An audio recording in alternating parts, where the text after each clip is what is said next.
Today we're going to install a new battery on this 2016 Nissan Rogue. Just made a video of how to remove the battery. Now we're going to make a video of how to install the battery. There's little hooks here for the battery clamp hooks to go in. Same thing with the back. Oh, this one here. Nice. So let's go ahead and drop in the battery. We'll remove our cover. Put in our positive terminal. Whoop.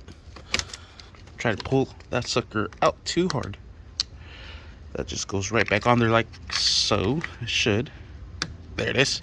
All right, now we'll go ahead and put in the negative terminal, and we'll go ahead and tie these down. We will be using a 10mm socket to secure these down. Secure the negative and positive terminal. All right, there it is, nice and secured. Now we'll put in this battery clamp. It goes down in there, and it goes right on those hooks. All right, and there it is. And we'll secure these down just like so. And we are set. And that is how you install a new battery on the 2016 Nissan Rogue.